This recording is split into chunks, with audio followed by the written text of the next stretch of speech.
All right, folks, peace and welcome to the culture here on the Black Star Network. I'm your host, Farajii. Thank you so much for tuning in and being a part of the conversation. Folks, we got a lot to talk about, a great set of conversations for you. First and foremost, let's talk about the latest as there's a new report that talks about the casualties that have been killed in the war in Gaza. The question that many people are asking is, will this Biden administration call for an immediate ceasefire? We're going to have that conversation. Also, looking at what happened and what's going on with the Supreme Court and President Trump's immunity case, election immunity case, we're going to look at the latest about what's happening there and ask the question, will SCOTUS put Trump on trial? We'll have that discussion. Later on, we're going to talk about how a TikTok story goes viral, but it opens up many questions about how we see relationships. And later, I'm going to tell you about one American city that has apologized to residents for its racist policies and what we can expect next. Stay with us. These conversations are coming up, and sharing your thoughts is coming up as well. So stay with us. Let's get it right into it. It's the culture right here on the Black Star Network. Let's go.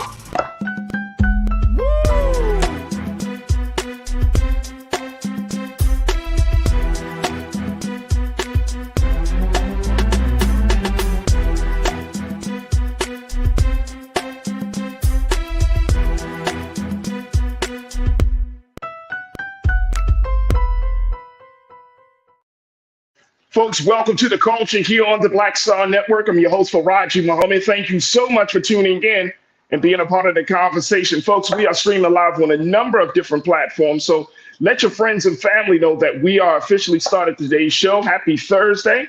And that we're streaming live first on our home network of blackstarnetwork.com. Download the app for free. Follow us on social media at Black Star Network. And more importantly, we ask for your donations to help power us through this digital space as we provide fantastic content like no other, especially on issues and topics affecting Black America. So go to our website today at blackstarnetwork.com.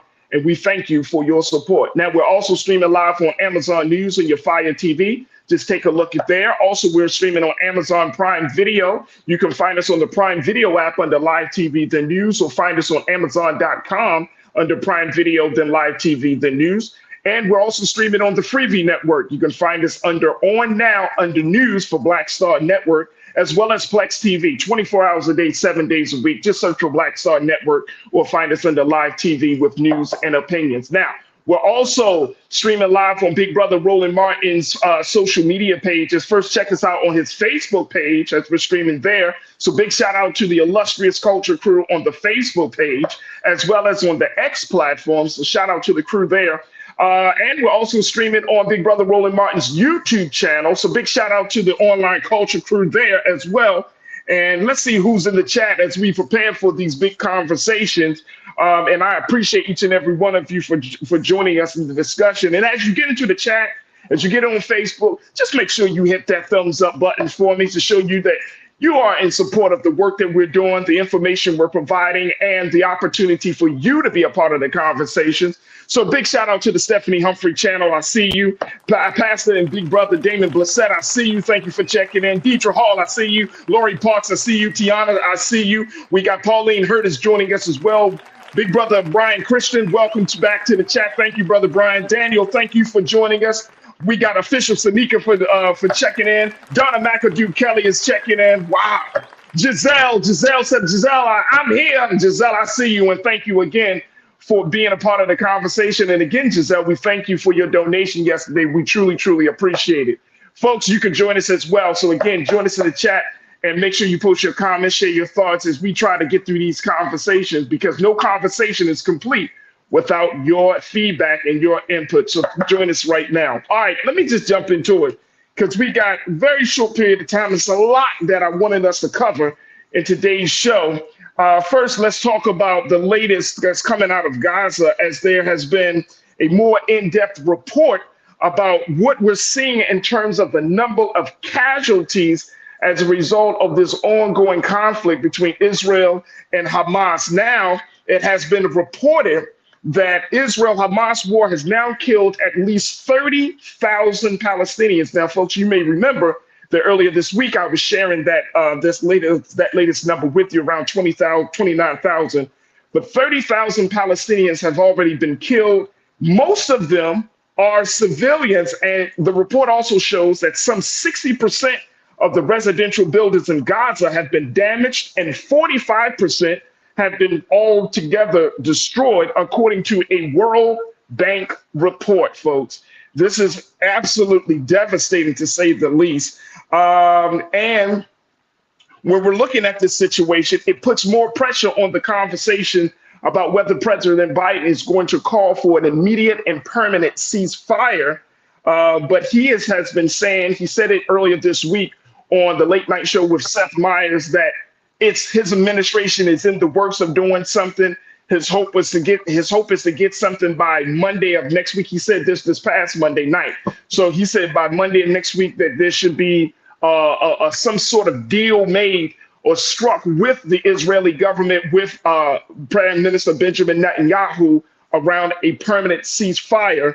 But it doesn't look like the ground attacks and the bombings and all of these attacks on the civilians of Palestine have actually slowed up or stopped at any place. Israel has signaled its intention to attack Rafah, which is the enclave's southernmost city, with estimated 1.4 million people are sheltering in squalid conditions, according to the latest set of reports.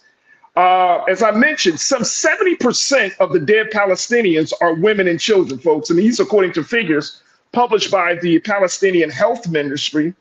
And many folks are saying that, yes, what we saw in Israel on October the 7th was an attack, but this is an even greater attack. Now, look, let me share with you. This is just some of the words from the report from NBC News that I want to share with you. Take a look. It says 70% of the dead Palestinians are women and children, according to the Palestinian Health Ministry. Many lawyers agree that Hamas' October 7th attack on Israel was a war crime. Israel, too, has been accused by rights watchdogs and United Nations officials of breaking international law in its response.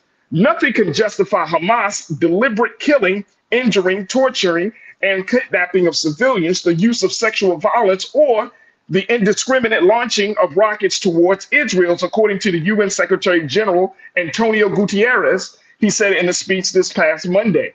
But nothing justifies the collective punishment of the Palestinian people. International humanitarian law remains under attack, he says, and tens of thousands of civilians, including women and children, have been killed. Now, the other thing about this, folks, is that it's not only you're talking about 30,000 folks that have been killed, they have also pointed out that 1.7 million Palestinians and those within the Gaza and the West Bank have been displaced. So you have many more that have been displaced as a result of this conflict. Now, this is the thing about this, folks. In a few moments, we're going to take our first pause, but this is the thing about this. I had to, as I'm reading about the tragedy that's across the water, and I'm reading about what President Biden has been saying and how he said that his administration has been working on this, it made me think about the relationship that we do have with the Israeli government, with Israel.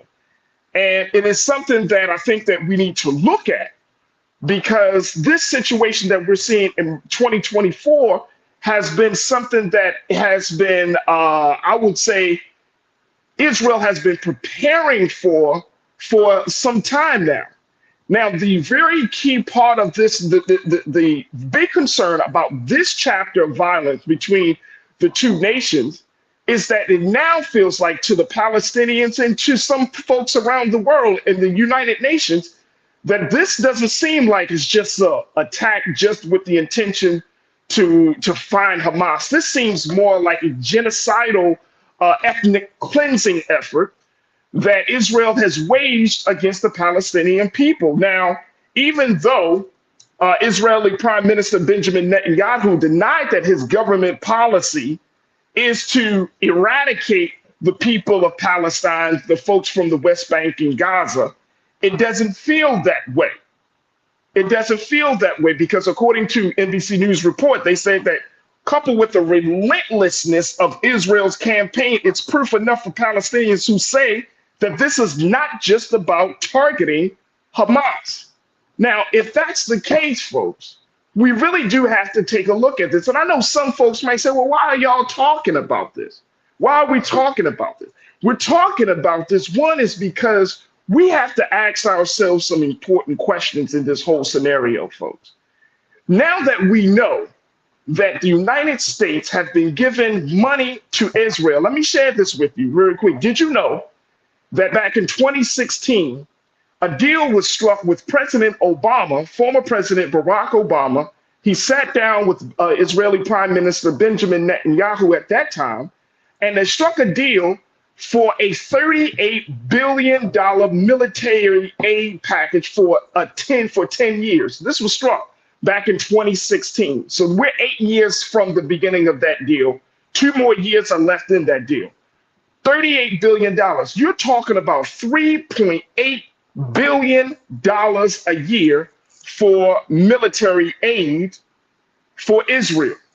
Now, where did that money go? It went to the fighter jets. It went to the construction of the Iron Dome. It went to all the different military resources. Now, here's the question I think that we have to ask ourselves if we take our first pause. Knowing that the American taxpayers' money was being spent like that for the past 8 years, and there's no other country, folks, let me just tell you all this. There is no other country, and you could do the research yourself, that America has supported more financially than the state of Israel. Now, and since that's the case, we got to ask ourselves, with our money, what type of return is the American people getting on that level of quote unquote investment? We have to ask ourselves 2 questions, and then we're going to take our pause. The first question is, are we okay with funding an effort that many people around the globe is saying it's a genocidal effort? Are we okay with that as taxpayers in this country? That's the first question. And the second question is, are we okay with the possibility of our money being used to make us accomplices and make us complicit in war crimes? Because that's the other charge that's being levied against the state of Israel at this time. We know that Hamas had attacked, and that attack of October 7th was one of an attack that some folks said 1,200, others said 1,400. But now that we know that the Palestinians have suffered with being displaced, the Palestinians have suffered a higher death toll, and there doesn't seem to be no relief in sight, even though the president is talking about this. Where's the return on the investment for the American people? And isn't this enough to put onto this president? Because we know Trump is not going to do it. But for this president, who seemed to say that, look, I care about the American people. I care about making sure that our standing is good in this world. I care about making sure that democracy reigns supreme. But is that the case?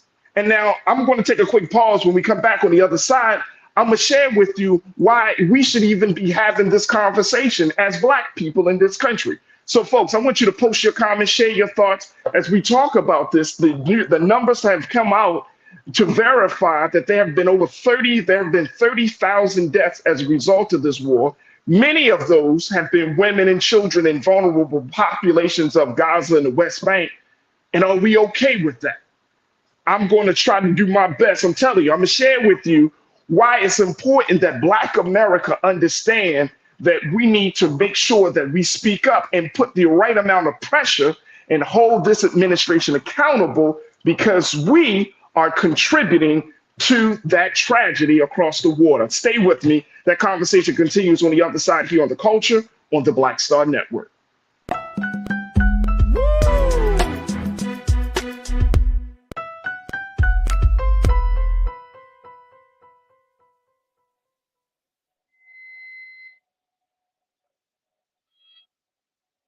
Check this out. Joe Biden and Kamala Harris are investing a record $7 billion into HBCUs. Billions for campus improvements, grants, and debt relief. Billions more for HBCUs. Endless possibilities for us. You heard why we're marching, and it's really a launch. It's not even a march. We're launching a 42-week campaign, March the 2nd at 10 o'clock in Raleigh and 33 other state capitals and the District of Columbia.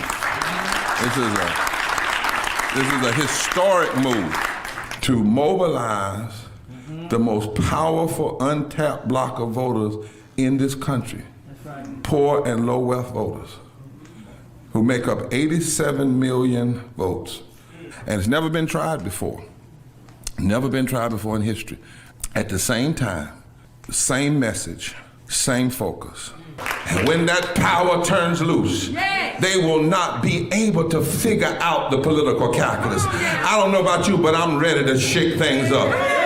I'm ready to get up out of the valley. I'm ready for God to put his spirit on us. I'm ready to be used to change this nation. And what we're saying is, can't we come together? Can't we come together around an agenda? You ain't got to like everything about Reverend Barber. You don't have to like everything about Sangria. You don't have to like everything about Long Choir. But can we come together and say, it's time to end poverty as the fourth leading cause of death? It's time to have $15 and a living wage indexed with inflation. So every time inflation goes up, the minimum wage goes up. It's time to have health care for all. It's time to fully fund public education. Can't we come together? It's time to protect women's right to women's health. It's time to have affordable housing for everybody. It's time to stop the proliferation of guns. Ain't no way folk ought to be able to have more guns than they have food, more guns than they have meat on their table. That makes no sense. Isn't it time for division to be ended and love to take over? Can't we organize around that? Look at your neighbor and say, neighbor, I don't need to like everything about you, but can't we organize for power? Can't we stand for justice? Can't we love everybody for just a little while? Can't we come up out of the valley? Can these bones live?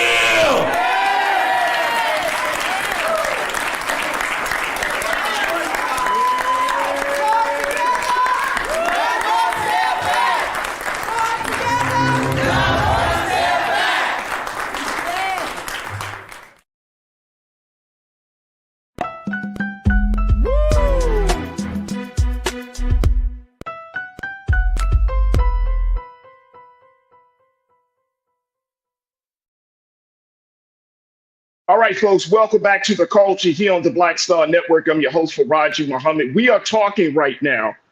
We're talking about the latest numbers coming out of the Gaza West Bank region, where it has been reported that 30,000 Palestinians have already lost their lives in this conflict between Israel and Hamas.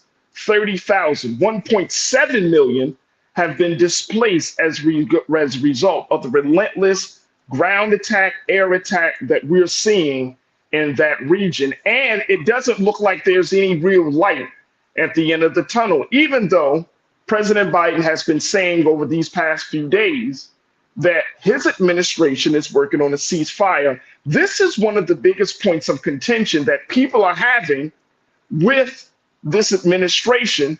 And we're seeing it. And part of the reason that I wanted to bring this up today is because I have been inspired by so many different conversations and voices.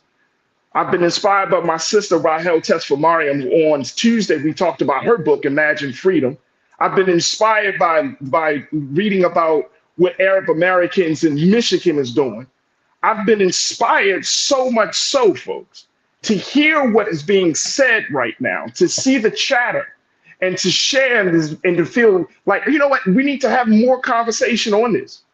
If the American people have been paying taxes to this country, and then this country uses our money to fund efforts that will lead to the destruction and annihilation of another group of people, that can't be left. Oh, well, that doesn't concern me. How can we not have something to say about this at this time, considering the fact that as Black people in this country, we expect the American government to do something for us by way of financial repair in the form of reparations. We expect some sort of return on the investment of our time, our sweat, blood, and tears because of what we have been able to do in building this country. We are the bedrock of this country.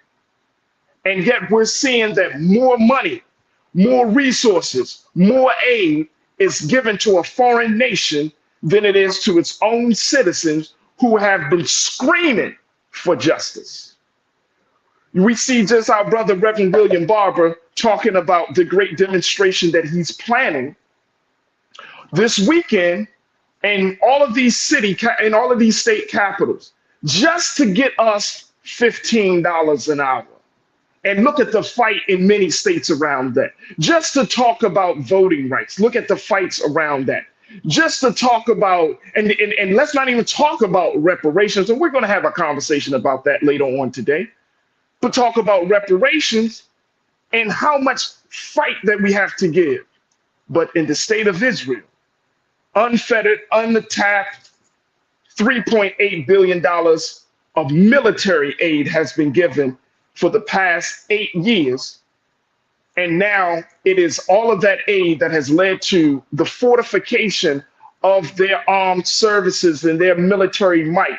And now we're seeing their might being put to use to commit these horrible, horrible crimes against the people of Palestine, in the West Bank, and the Gaza Strip. It's crazy. Let me share with you something from the U.S. News and World Report, because I had to make sure that I brought some facts and figures, because I want to make sure that we're clear on the context of this. And this is why we're asking the question, will the president call for an immediate ceasefire?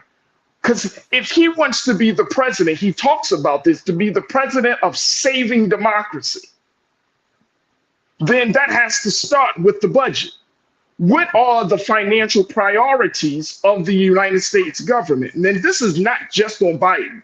Unfortunately, President Biden is the recipient of this criticism, but this goes back way before Biden even got into office. Take a look and listen to this very quickly, then we're going to move on.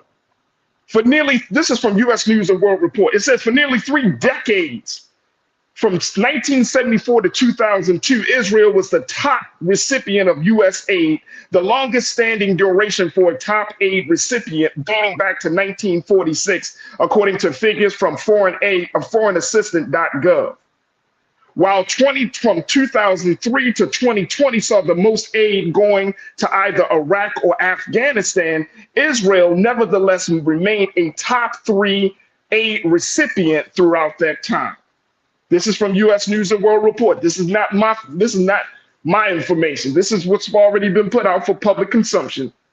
In 2021, U.S. obligations to Israel amounted to $3.31 billion, a figure that saw Israel returning to the top spot among aid recipients that year. And I already shared with you that in 2016, President Obama sat down with Prime Minister Benjamin Netanyahu and struck a deal for $58 billion for a 10-year period. This is the 8th year of that 10-year period. So that means that if President Biden goes back into the White House in 2024 and he starts his term in 2025, that time to the end of that 10-year deal will be coming up during the course of his term. Will he redefine the relationship that America has with Israel, or will he keep that money train going? Now, this is why I'm sharing this with you, because I want us to see that what has happened in the past affects the policy of today, and it dictates the agenda for the future that's coming forward before us, right? And we have to look at this. Now, let's go to why this is important to Black America as we close this thing out. This is important for Black America because there's a saying that says the budget is a moral document. Right? Some people have said, Dr. King have said it, and others have said it.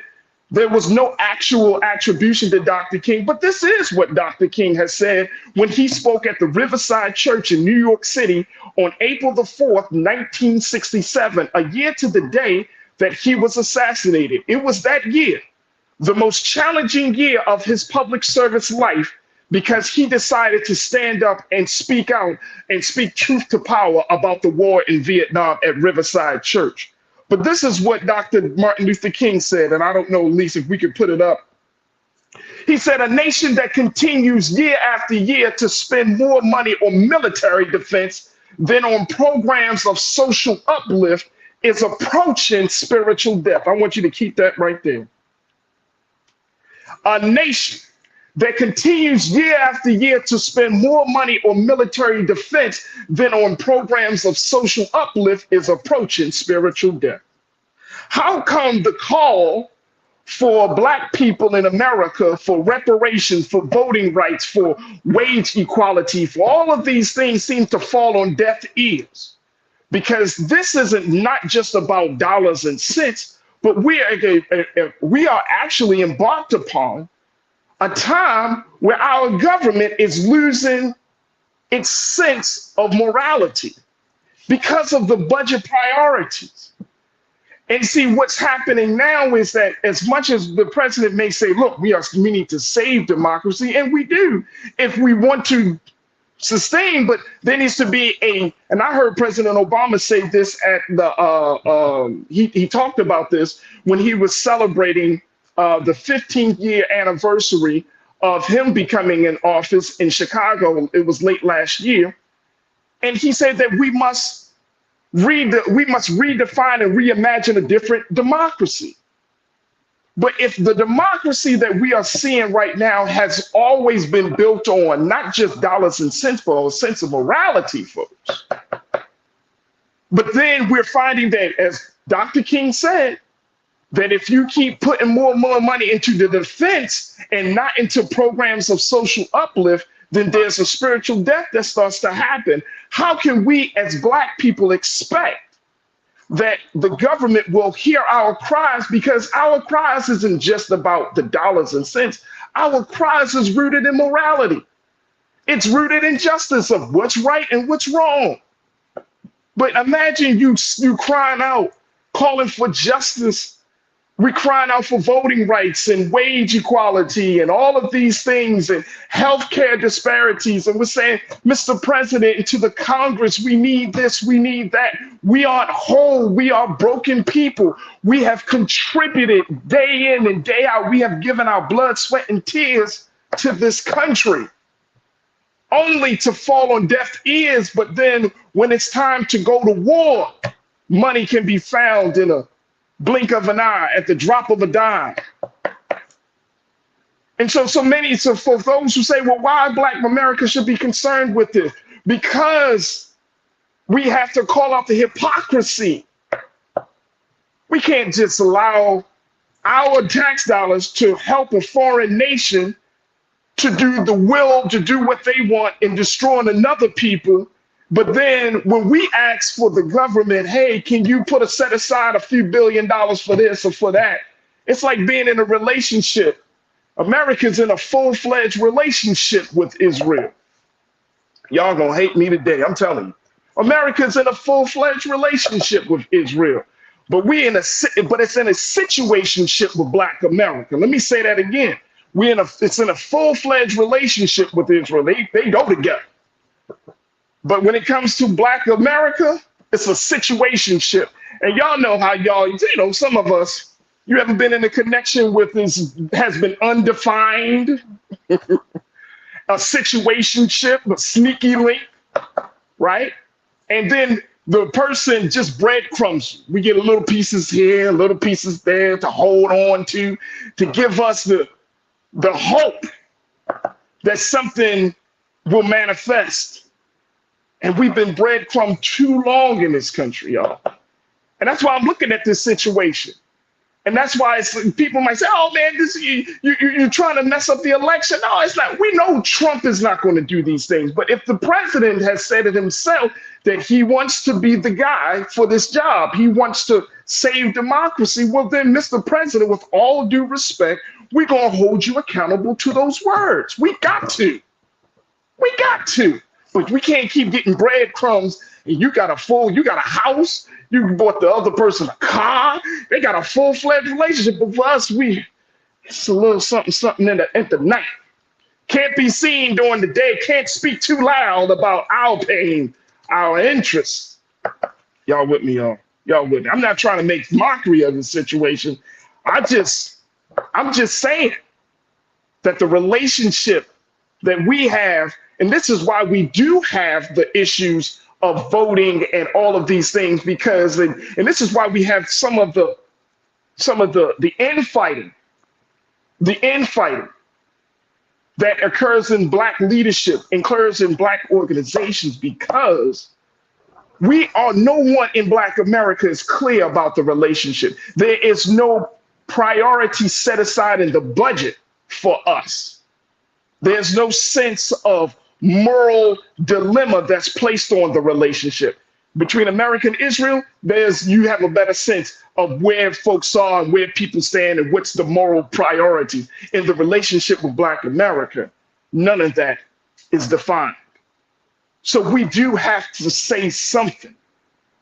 If President Biden is going to be the president of the United States for Black America, then we need a clear, defined relationship. I want a return on the investment too.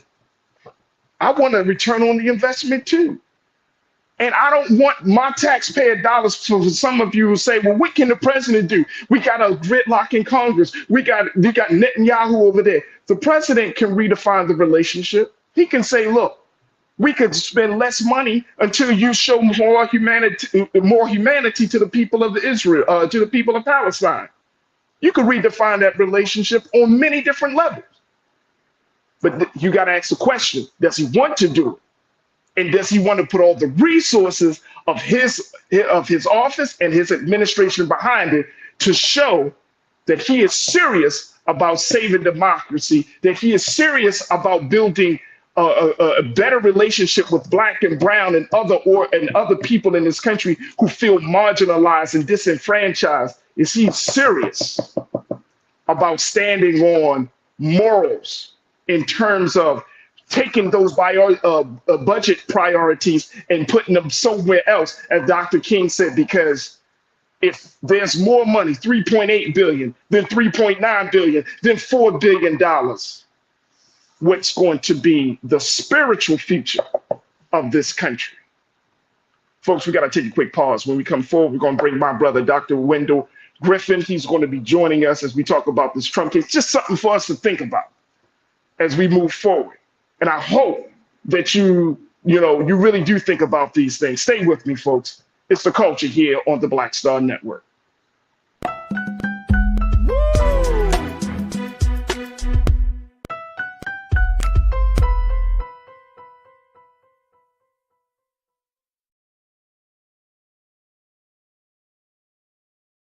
Black Star Network is here. Oh, no punch! I'm real revolutionary right now. Thank you for being the voice of Black America. All momentum we have now, we have to keep this going. The video looks phenomenal. See, there's a difference between Black Star Network and Black-owned media and something like CNN. You can't be Black-owned media and be scared. It's time to be smart. Bring your eyeballs home. You dig? Check this out. Joe Biden and Kamala Harris are investing a record $7 billion into HBCUs. Billions for campus improvements, grants, and debt relief. Billions more for HBCUs. Endless possibilities for us. When you talk about blackness and what happens in Black culture, we're about covering these things that matter to us, speaking to our issues and concerns. This is a genuine people-powered movement. There's a lot of stuff that we're not getting. You get it, and you spread the word. We wish to plead our own cause. Too long have others spoken for us. We cannot tell our own story if we can't pay for it. This is about covering us. Invest in Black-owned media. Your dollars matter. We don't have to keep asking them to cover our stuff. So please support us in what we do, folks. We want to hit 2,000 people, $50 this month, raise $100,000. We're behind 100,000, so we want to hit that. Y'all money makes this possible.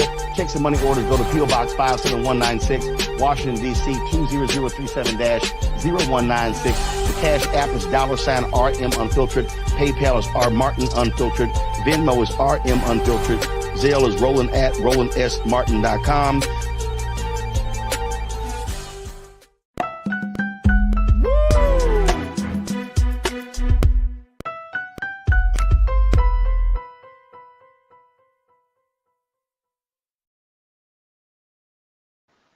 Folks, welcome back to the culture here on the Black Star Network. I'm your host, Farajii Muhammad. Thank you so much for tuning in and being a part of the conversation. All right. Talked a little bit about what's going on. So much for us to think about. And I hope that we have more conversations. That is the plan, to have more conversations for this. There's just so much to unpack, folks, so much to unpack. But I did want to at least get the conversation started or add a little bit more to the discussions that we've already been having. But now I want to switch gears. I want us to talk a little bit about the latest situation with SCOTUS, the Supreme Court of the United States, and how their latest decision to possibly delay. Look at this, y'all. They talking about delaying bringing the case of former President Donald Trump, delaying that review of the case for later on than expected, pushing back the whole calendar to essentially delay President Trump from being judged or prosecuted in the Supreme Court until possibly after the election. It's a crazy scenario. But we wanted to bring in one who is very, very familiar with the legal system, the justice system. So I want to welcome back to the airwaves of the culture here on the Black Star Network, my brother, Pastor Wendell Griffin, who was a retired state judge out of the state of Arkansas. And he is an author of many books talking about politics and justice.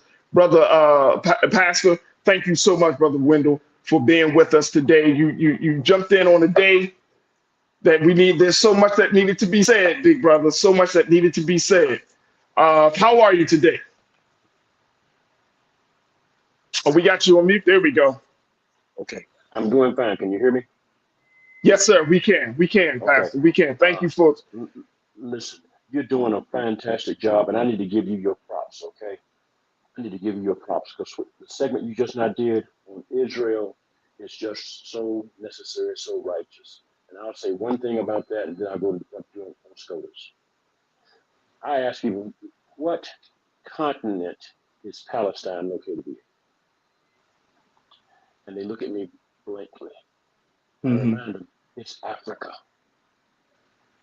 30,000 Africans in Palestine have been killed in 4 months by money paid for by the United States government. The United States government gave KKK $3.8 billion a year. And they used that money to kill 30,000 folks in California,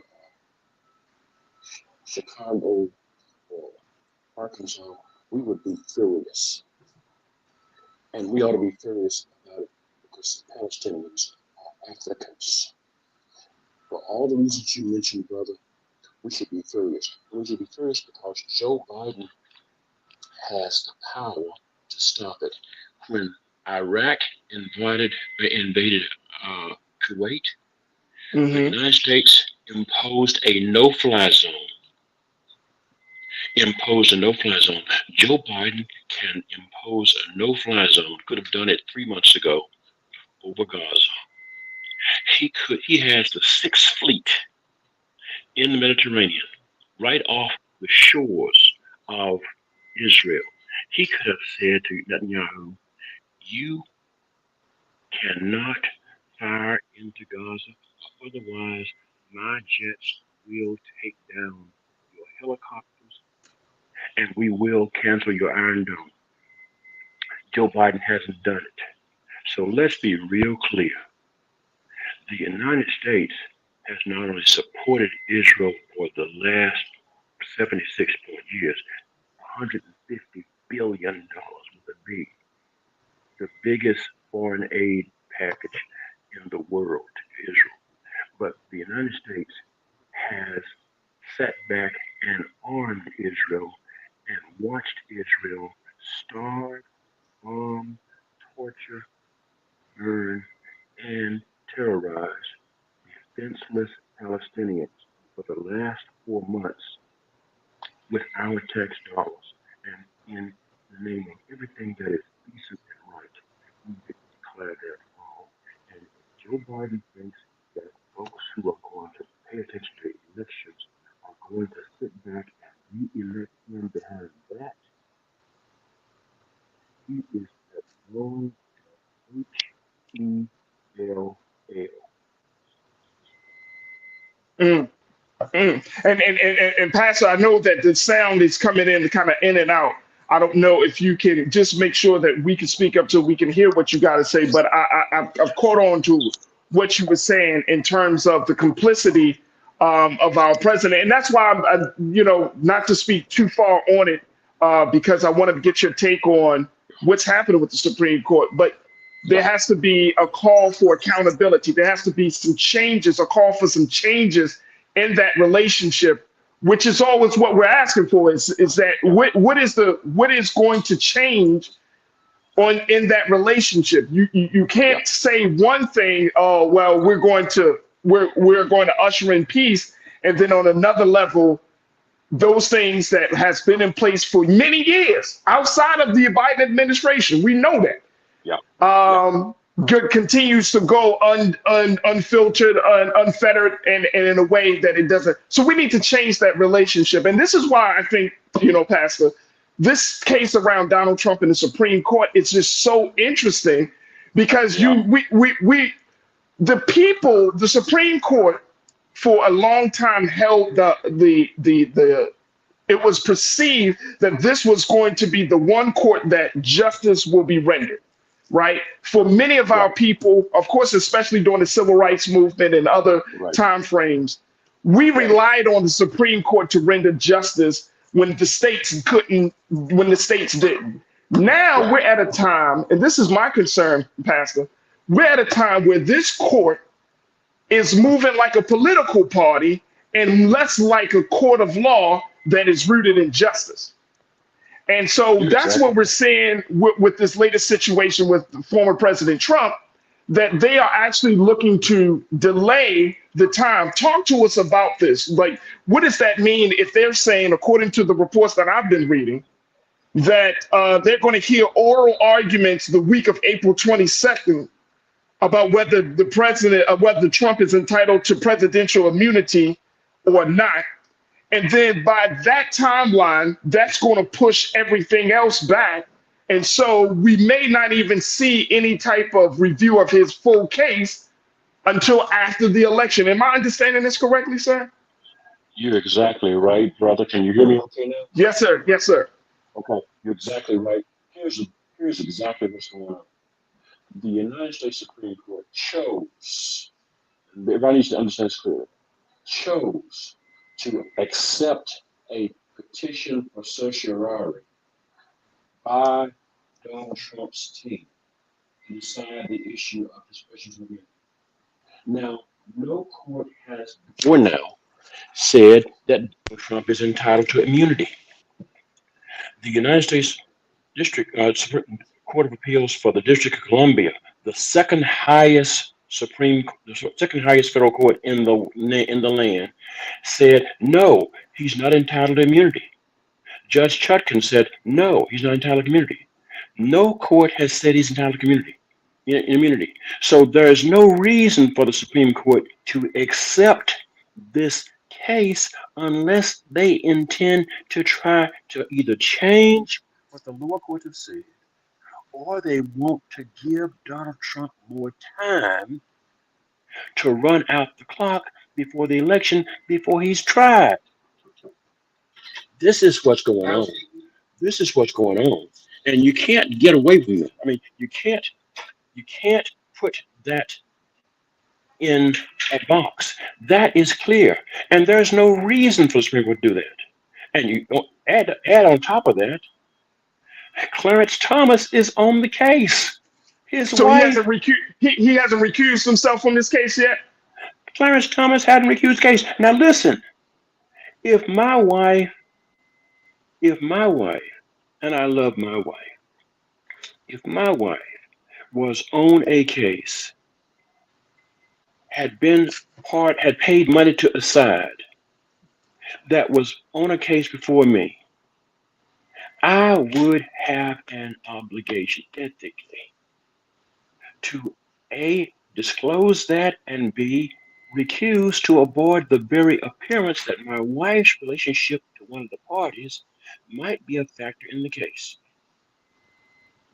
Clarence Thomas has not done that, and the members of the Supreme Court haven't made him do that, and there's nothing that's going to make him do that because Clarence Thomas will not do what's right. Donald Trump knows that, and that's why Donald Trump has been trying to get this immunity issue going all the Supreme Court in the first place. If the Supreme Court says, hey, we don't have to take this case because the issue of immunity is not in dispute, no federal court has said he's got immunity, we don't disagree, there's no reason for us to overturn those decisions, Clarence Thomas just sit there like a non-log and couldn't do a thing. Wow. But by then accepting the case, Clarence Thomas now gets a chance to use his influence. He is the most senior member of the Supreme Court. Okay. That is crazy. That is absolutely insane. We got to take a quick pause, and Pastor Griffin, we're gonna try to get back and fix your sound just in a few moments, just to make sure that we get some final remarks from you about this whole situation, folks. We're talking about the Supreme Court and them possibly delaying any type of review of the case against former President Donald Trump till after the election, which is exactly what the former president has been wanting for the Supreme Court to do. Folks, stay with us. The conversation continues on the other side with Pastor Wendell Griffin and with you here on The Culture on the Black Star Network.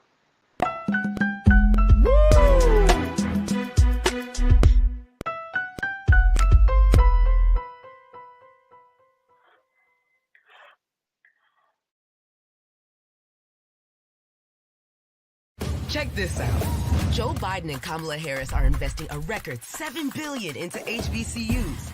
Billions for campus improvements, grants, and debt relief. Billions more for HBCUs. Endless possibilities for us.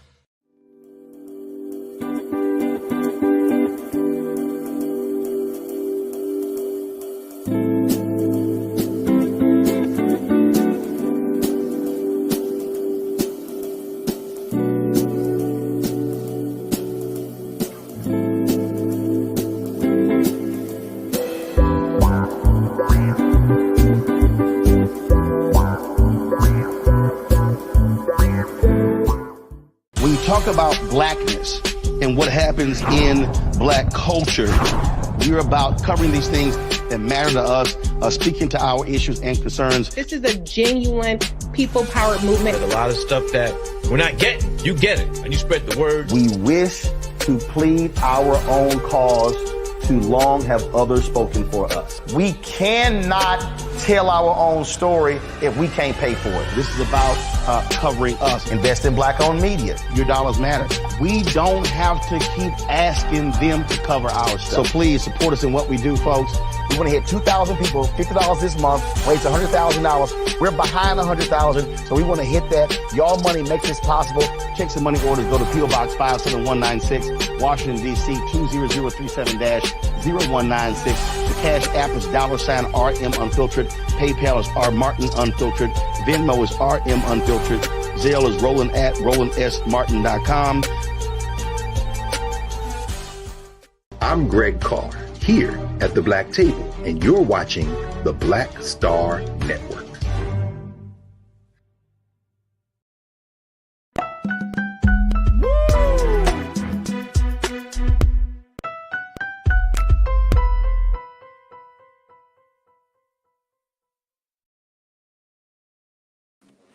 All right, folks, welcome back to the culture here on the Black Star Network. I'm your host, Farajii Muhammad. We were talking to my brother, Pastor Wendell Griffin, who is a retired state judge, for the state of Arkansas.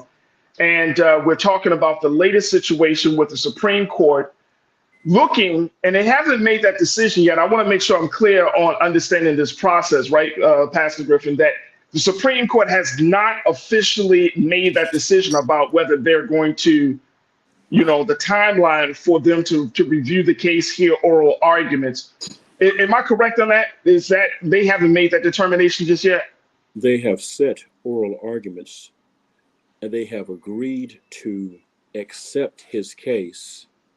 They've scheduled oral arguments for April, and so it's on their docket now. Okay. Before yesterday, the question was,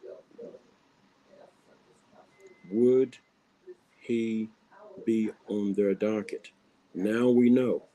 The Supreme Court has said, yes, he can be heard. And now we've got to wait until April. And what this means is no judge, Judge Chutkan in D.C. cannot proceed with her trial. The judge in Florida, the federal judge in Florida, can't proceed with the trial on the classified documents because Trump's got a federal immunity claim. Now let's think about it. No court before now has said he's immune. So there's not a question about whether or not another judge or court says so. Trump is basically on the docket, and we got to wait until April before we even hear his arguments, and it'll be probably June before we make a decision. So let me ask you this then, Pastor. If with that being the case, what kind of recourse is we're basically in a sit and watch space, right? Yeah. So he can go on campaigning, and I got to check to see when the RNC's national convention is. But most likely he's going to be the nominee. Yeah. So once he goes through that process, and then April comes up, and then they start listening to oral arguments, and so essentially this one, I just want us to, and I want folks to understand what just happened over the past 24 hours. He pretty much has a clear pathway to get the nomination for the Republican Party, and he may have a pathway with even in the oral arguments to have a case that's going to be after the November election. So he's going to kind of be walking through. That means that any other case that's brought against him, how does that affect the case in Georgia? You talked about Judge Chutkan in D.C., but what about the case in Georgia? It doesn't stop the case in Georgia because that's state law. Okay. His immunity claim only applies to federal criminal prosecution. He does not have an immunity from state prosecution. He's contending that because he was president of the United States, he is immune from criminal prosecution under federal law on the two federal cases he got. One involving the classified documents in Florida, the other one involving the insurrection in January 6th. Now, those are the federal cases. But remember, the two state cases are the ones he's really worried about because they are under state law. New York, Alvin Bragg has got a conspiracy case, the Stormy Daniels conspiracy case. And Fannie Willis has got that 91 count racketeering case. And Donald Trump is scared out of his drawers on both of those cases because even if he is reelected, he cannot escape and cannot pardon himself on either of those state cases. Wow. But my team just informed me that the RNC convention is coming up in July, mid-July, in Milwaukee, Wisconsin. So we're talking about July the 15th. And so since this is the convention comes up in July, this oral argument starts in April. Will there be any issues between that time, those two dates? Can anything come up to stop Trump? Let's assume that they hear oral arguments in April. Mm-hmm. SCOTUS usually comes down with their decisions at the end of June, the end of their term. So we can expect them to come up with a decision the last part of June, the first part of July. At the earliest. At the earliest. Yes. And now, given that this is a super conservative bench, what's the likelihood that their judgment is going to be in favor of justice? Well, I don't think it's in favor of justice already because they decided to take the case. The just thing for them to do is say, hey, there is no case to take. There is no dispute on the lower courts about his immunity issues. We have never held that any politician is entitled to immunity from criminal prosecution for acts they commit while they're in office after they leave office. Trump can't kill somebody, and to use his words, stand in the middle of Fifth Avenue, commit murder while he's in office. Wow. And then after he gets office, avoid being tried as a murderer. His argument says he can because he was president at the time. Wow. Here's what Trump's lawyers are going to do. Three things quickly. First of all, they're going to say, well, he's immune because what happened on January 6th were official acts. That's just stupid, okay? He was campaigning. He was making a campaign speech on January 6th. That was not an official act of his presidency. He was a candidate. They're going to say, well, this classified documents, he's the chief classifier in chief, and so he has the power to classify documents. Yes, he has, but he doesn't have the power to steal documents that are classified. And he's charged with taking and keeping and refusing to return classified documents. So that's not an official act. You can't claim that your official duty is to be a crook. That's crazy. And say your job is to be the chief executive officer to ensure full faith and compliance of all the laws. That's crazy. So the Supreme Court has already, by accepting his immunity claim, has already done something unjust. I'm going to say it point blank, and some of you callers may be mad, but if Barack Obama had said that, come on, if Barack Obama, after he left office, claimed that he was immune for the rest of his life from being prosecuted for criminal activity he committed while as president, white folks across this country would be in the streets. Well, we know, and Pastor, we know, right? I mean, that's a given. That we know that. My concern is now that that not only are we talking about delay, but we're also talking about, like you said, that the injustice started with the fact that they accepted the case, and so at this point, it's like the president can take any case, appeal it, toss it to his people at the Supreme Court because they got his back. And if the Supreme Court sets that at the precedent of how they're going to handle the legal issues affecting this man, then the trust of the Supreme that we have in the Supreme Court and the decline, it is going to go down into the toilet. I mean, we're not going to feel like, it opens the door. And again, this is for Black America, Pastor. You know it and I know it. If we can't get justice from the highest court in the land, and because we're battling on the state level with some of these courts where Republicans and others have reigned supreme, but we can't find justice in the highest court in the land. My final question to you is, what's the recourse? If the American people, not just Black people, if goodwill white people and Latinos and Asian Americans and all of these folks said, hey, this guy is not good for democracy. If the president says, hey, this guy is not good for democracy, and the Supreme Court says,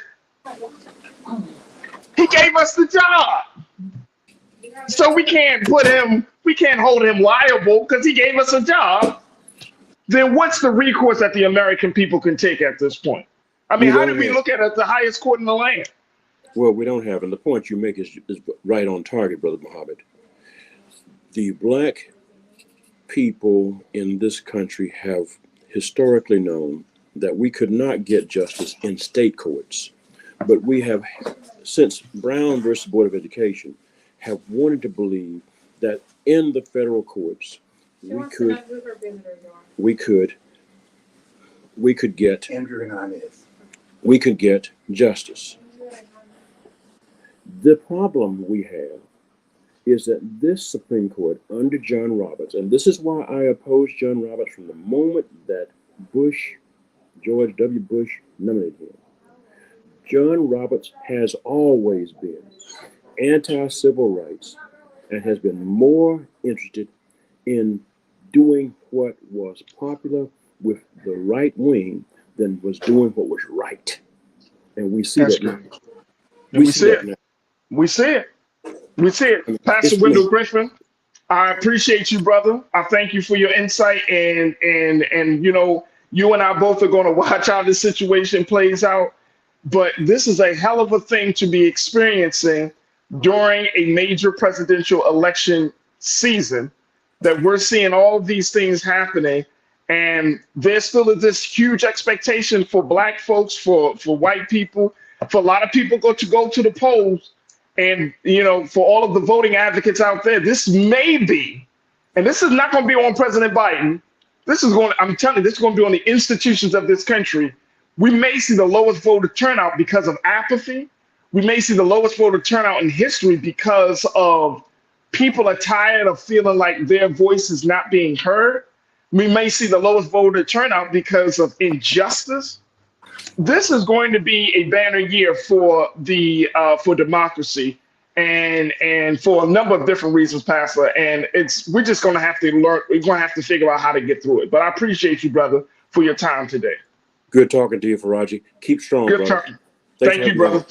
Yes, sir. Absolutely. Folks, we got to take a quick pause. When we come forward, let's switch gears. We're going to check in with Coach Trinette El Collier, my brother Sinead Wakofor. Let's talk a little bit about relationships and so much more. Stay with us. It's The Culture here on the Black Star Network.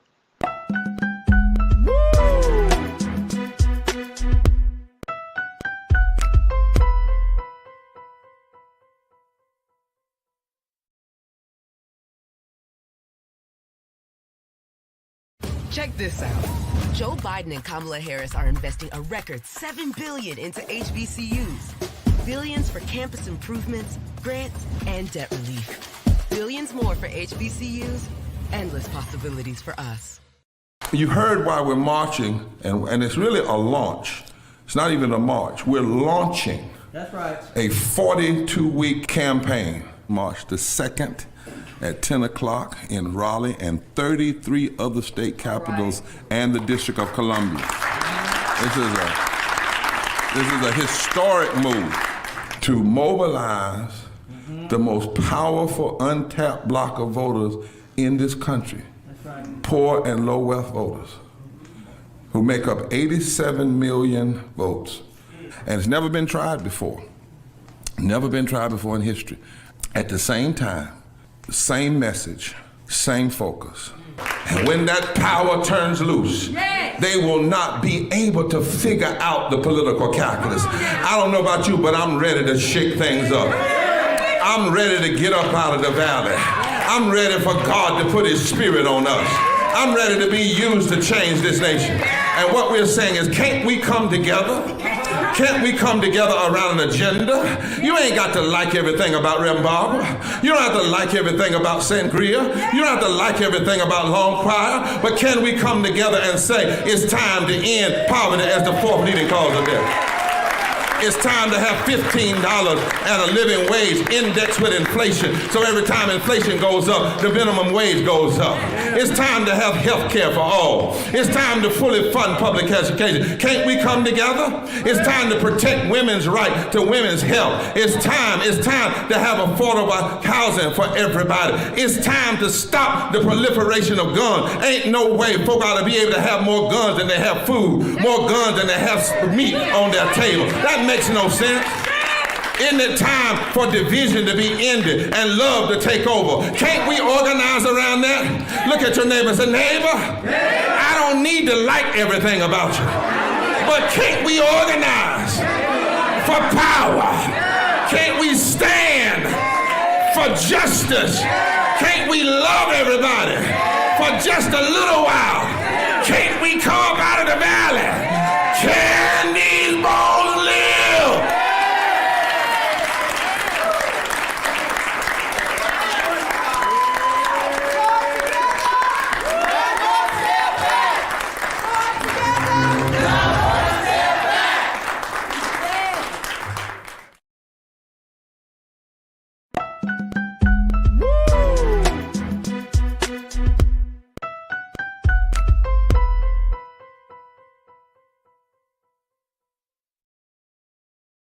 All right, folks, welcome back to the culture here on the Black Star Network. I'm your host, Farajii Muhammad. Thank you so much for tuning in and being a part of the conversation. I wanted to switch gears. So much politics we talked about, but let's talk a little bit more. Let's switch gears. Let's get into a space of relationships, because in the midst of all of this stuff, sometimes your mind can go into a lot of different places. And you might find that, you can go hard in the paint on your politics, but your relationships are falling apart. And so what we try to do here on the culture is try to provide an overall all balanced approach to all things that affect the culture. And so I'm welcoming back to the airways my sister, Coach Trinette L. Collier, who is a relationship specialist. And I got my brother, Sinedu Wakwafor, who is an activist and DEI specialist as well, as we got some conversations lined up for both of our brother and sister. Sinedu, Trinette, thank you so much for joining us. I truly appreciate it. Thank you for having me. Absolutely, absolutely. All right, let's start talking first. Trinette, you and I were chatting about this. Yeah. So I want to start talking about this situation that we saw on TikTok. For those who aren't familiar with TikTok, y'all know TikTok, that social media platform where people tell about their whole lives and all of that stuff. Well, apparently there was a Black woman named Risa M. Tessa who created a TikTok. It was like a damn reality show slash. And she went on TikTok and she called it "Who the F Did I Marry?" Mm-hmm. It ended up being a 10-minute increments, about 50 parts of this sister telling the story of meeting, dating, and divorcing a man she called a pathological liar. And it essentially involves this Black woman from Atlanta talking about her experiences with her ex-husband, who she was only married to for 5 months. I said 5 minutes. Well, 5 months of the marriage is 5 minutes.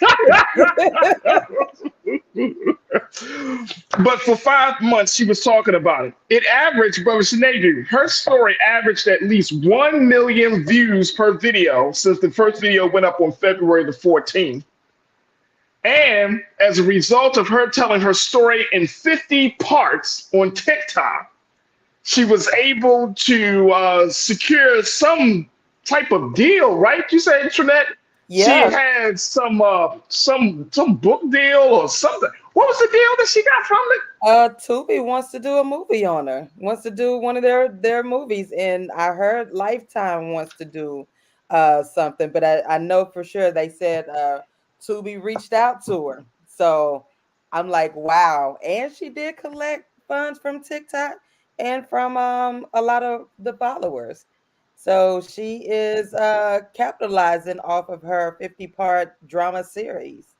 That is crazy. Now, here's the thing. This is the reason why I wanted us to talk about this and have my brother Sinedu in this as well, because as much as he talks politics, he also follows the culture. So, but the thing is, we're seeing something, I think, with social media being such an influence the way it is now. But in terms of we're seeing people putting their lives out there. Right. And in an attempt, and I don't know if they're just putting their lives out there in a therapeutic way. You and I were talking about this, Trinette, or if they're just putting their lives out there to capitalize off of it, Brother Sinedu, where they just say, you know what? I'm going to put all of my dirty laundry out there, because guess what? Dirty laundry sells nowadays. Yeah. Coach, I'm going to start with you on this one. What do you think the motivation was for Sister Risa? What's it, Risa? It's Risa Tisa. Risa Tisa. What do you think her motivation was? You know what? First, I want to let people know that it's not, some people are like, oh, people just hating on her, this, that, another. Listen, when I listened to the first episode, and I automatically knew what the ending was going to be, right? I mean, a lot of us have the familiar stories. And I wrote a book about it. But one thing I'm worried about this culture, in this era, the question is, are we doing it for therapeutic healing, or is it for capitalizing it, monetizing, however? But my concern is, when you're sharing out your stories like this, when I wrote my story, I didn't want to share it out. I wasn't trying to make money off of it, this, that, another. But the question comes in, is it true or not? You know, you could be a good storyteller. If you're a good storyteller, that's fine. But now you have people that are engrossed and invested in your story. And so my question would be, how authentic were you on this? Were you just releasing? And you know, why did you choose to release it this way or whatnot? So that was like, you know, as I told you, that was some, you know, a few questions that I had, like, what made you go onto a social media platform and release this versus, you know, dealing with it privately? Like, do we handle these things privately anymore? Like, tell me, because do I need to go back and, Right. and do me a TikTok on my story, or, you know, I don't know. So that's just my question. Like, is that the direction that we're going in when we're resolving these issues, these you know, your private issues? I still believe in the sanctity of privacy. You know, some things I just feel like you should just handle between you, God, and your therapist or whatnot, you know, or your tribe. But that's what I'm worried about in this era that we're, you know, living in with social media. That's my take on it. Hey, brother Sinead, what you think, bro? In terms of how we're expressing ourselves, how we're telling our stories, and then we're seeing it in such a very weird way, right? And it's like privacy is out the window. We say that and I'm with Trinette on this. I'm not sure if this is healing or if it's just people are just looking for entertainment for their content. Yeah. What's your take on it, bro? So I'm coming from the capitalistic point of view. Come on, hit it. In the 1900s, there was a boat called the Titanic that sailed and it sank. And then 70, 80 years later, they made a movie that's about a love story. Not even about a Titanic. Story didn't even exist. And they made hundreds of millions of dollars. Here's my thing about Resatessa. Whatever happens, Resatessa, it's happening on her terms. That's how I feel. Even if her story is fake, the cautionary story in there is real.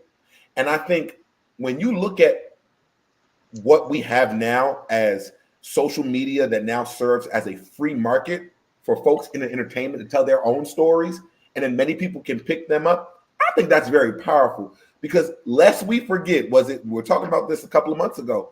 I think his name is Michael Otter, the NFL player, The Blind Side.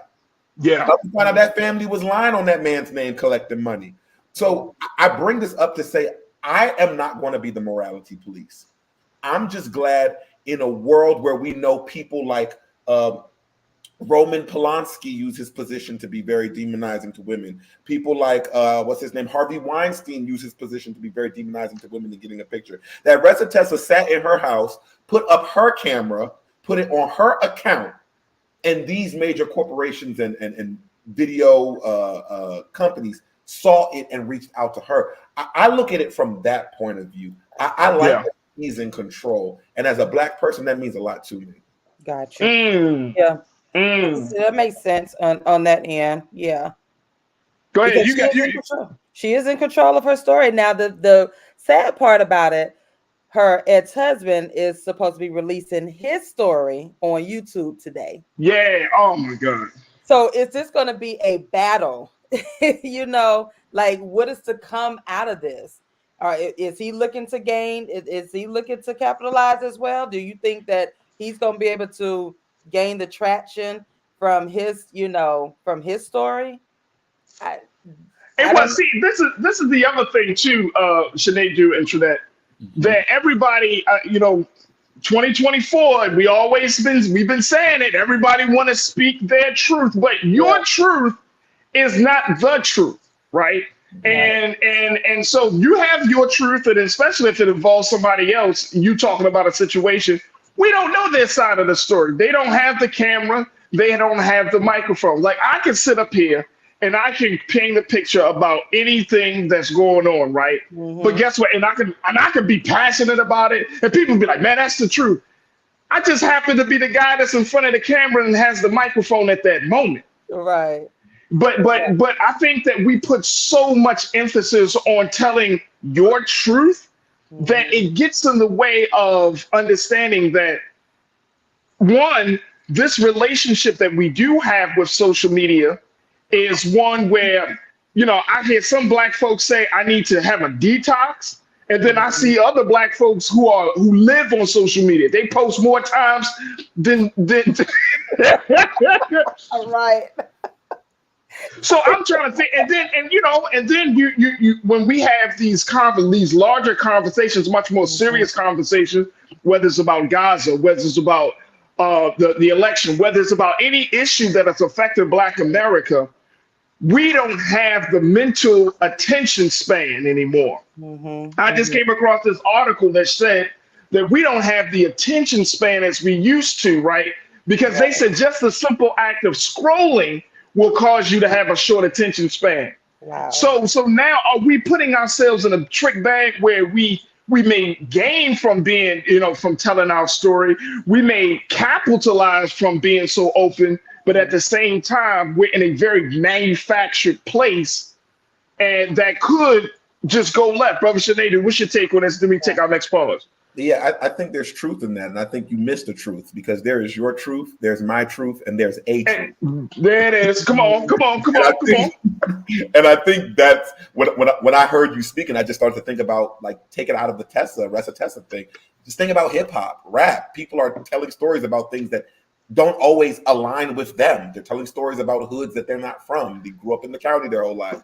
So I think from the perspective of being a truth, as long as there's no harm done, and this is the hard part about being a capitalist or living in a capitalistic society. It's hard to notice if what is happening is harm to the community, to the culture, or is it harm to the rest of Tessa. So I think only time can tell. And the sad part is it might be a little bit of both. It might be a little bit of both. And here's the other thing, right? Here's the other thing. The other thing is, I think sometimes, because we have this desire to be liked, and I'm saying in the context of social media, to be hearted, we go through we seek the craziest experience just to tell them on social media, right?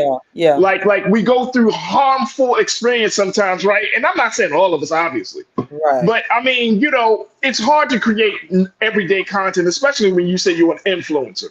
Yeah. So you got to think of something new and fresh and dynamic every single day.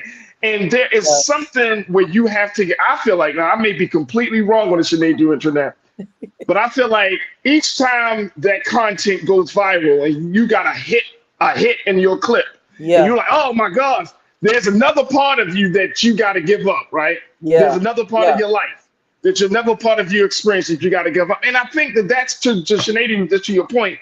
Yeah, that is something. Let me just share very quickly before we take our next pause. Suzette, my sister Suzette Speaks says, it feels like voyeurism. Like, I am appreciative of the lessons from her story, but do we all need to be in the group chat? Right.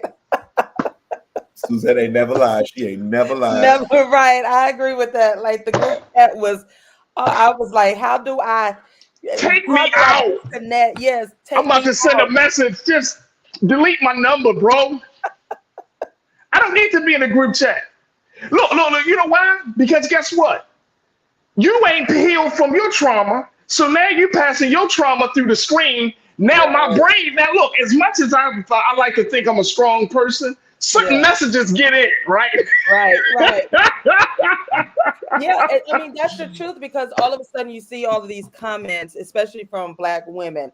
That's why I can't trust a man. That's why I will never be married. That's why, so now you've opened, again, you're opening doors to the trauma, and people are expressing. So now you forget the trauma, you forget about the healing piece. Now you have this space where you can just vent, and it's not valuable venting. It's just, I'm just saying whatever, and I do have to say that she did acknowledge the fact that she took accountability. I did appreciate that of her, because again, her story is like so many of us, and she did say she was desperate for a family, and she wanted, to have a child and be married and so forth. And she saw really the good in him, so I think it was just, she she just felt like it was time for her to release this and so forth. But she just ended up doing it, and where it just caught our attention. Now I couldn't sit past episode 1. I didn't have time for 50 parts. And that's the other thing too. I didn't have time. Hey, Sinead, you got time to watch 50 parts of somebody's story, man? Can I cuss? Fuck no. Straight like that.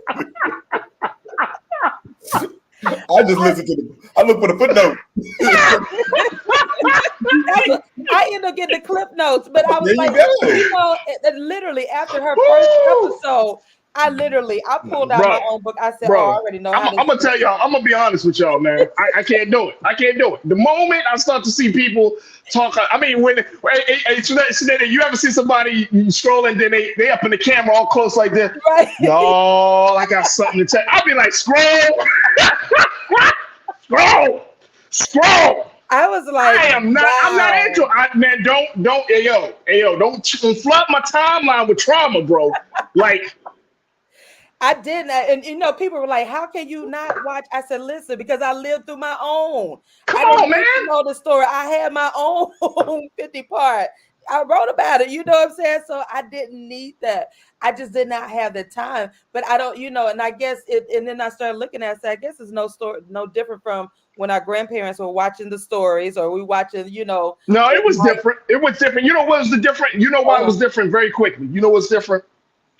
The difference is we already knew coming into the room that was entertainment. That was on television. There was this, and it might sound crazy, but mentally, logically, we were like, that's on TV, therefore it's there to entertain me. Right. Yeah. Right. Yeah. Whereas social media has become not just something that we read and look at, but it has become a part of us, right? Like our experience in existence is so wrapped up in what we put out there, right? Yeah. And I even see, this is hard for people, man, because you can't put out real stuff and then I seen some, y'all gonna die on this one.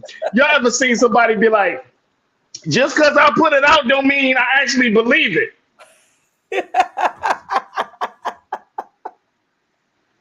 So we putting out stuff we don't believe now? Ooh. I mean, you know what I'm saying? Like, what's the point? Just because I retweet it don't mean I believe it.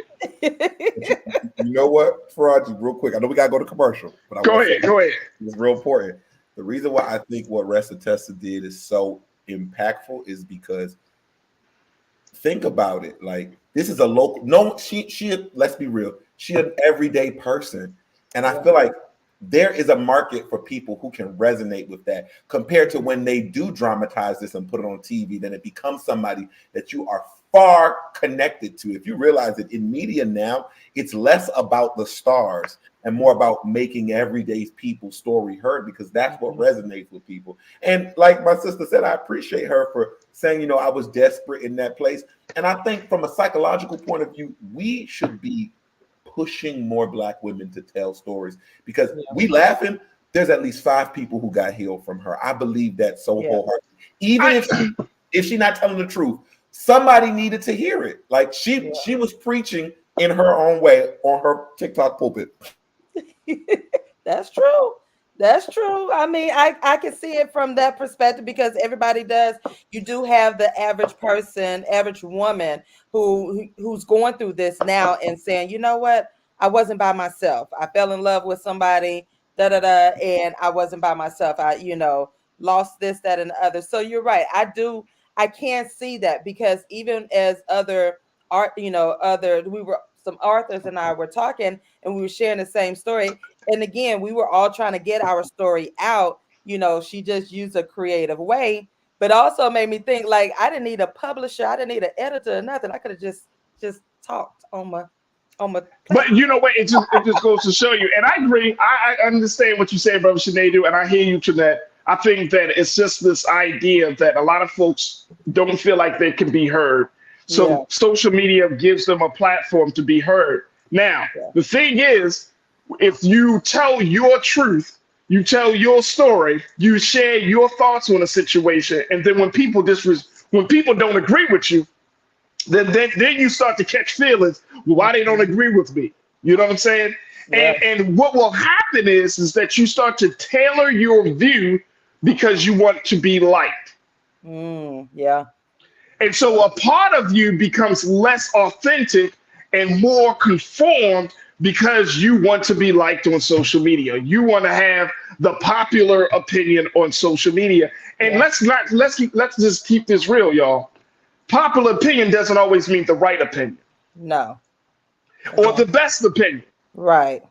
Because some of the greatest Black heroes and sheroes of our history, they stood on business with unpopular opinions and regarded in history as being some of the greatest ones before us, right? So, you know, you gotta figure out where you stand in that situation very quickly. The Bryce, the Damon Blissett, my brother, you said I saw the cliff notes and I was done. There it is. Janae said, this is partly the impact of lack of delayed gratification. People want everything quick, fast, and in a hurry. You're forcing a family because you have to have it now, or suicide because you had one bad day each. You're forcing your family. You said, yes, people will literally do anything for money. No honor, folks, when cash is involved. That's the other part of it. That's the other part of it. That is the other part of it. So we will see how the whole situation turns out, but it is what it is. Look, we got to take a quick pause. When we come forward, let's talk about a story that is actually very real. Let's talk about what's been happening to our people in this country and how one American city has officially apologized to its residents for its racist policy. The question is, what happens next in this city? Stay with us. That discussion is up next here on The Culture on the Black Star Network.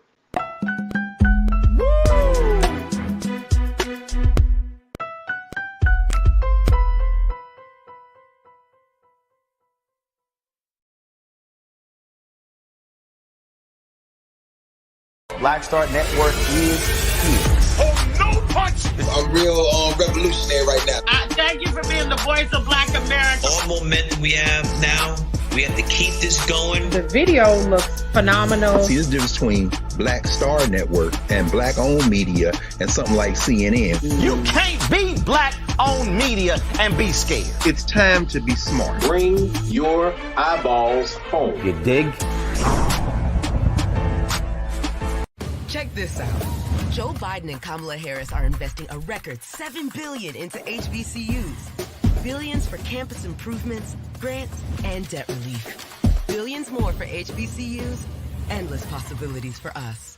When you talk about blackness and what happens in Black culture, we're about covering these things that matter to us, speaking to our issues and concerns. This is a genuine people-powered movement. There's a lot of stuff that we're not getting. You get it, and you spread the word. We wish to plead our own cause. Too long have others spoken for us. We cannot tell our own story if we can't pay for it. This is about covering us. Invest in Black-owned media. Your dollars matter. We don't have to keep asking them to cover our stuff. So please support us in what we do, folks. We want to hit 2,000 people, $50 this month, raise $100,000. We're behind 100,000, so we want to hit that. Y'all money makes this possible. Checks and money orders go to P.O. Box 57196, Washington, D.C. 20037-0196. The Cash App is $RM Unfiltered. PayPal is R Martin Unfiltered. Venmo is RM Unfiltered. Zelle is roland@rolandsmartin.com.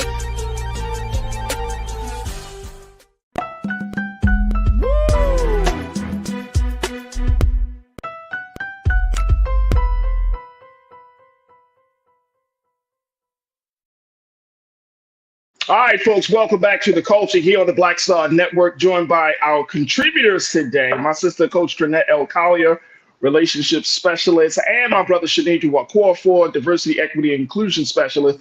As we talk about relationships, now, we talked about the intimate relationships with Risa Tessa.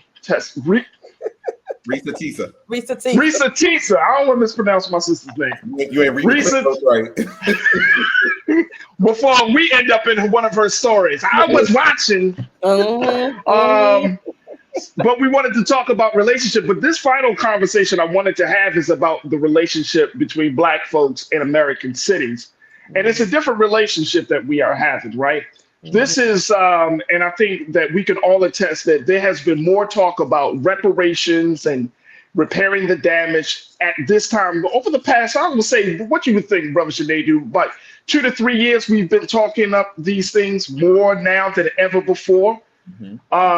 For a number of reasons, because of what's been happening across the country, like in states like here in California, where they have the reparations task force, and other places. New York City, I just read that New York City was trying to get some things happening. I think it was either New York or Boston.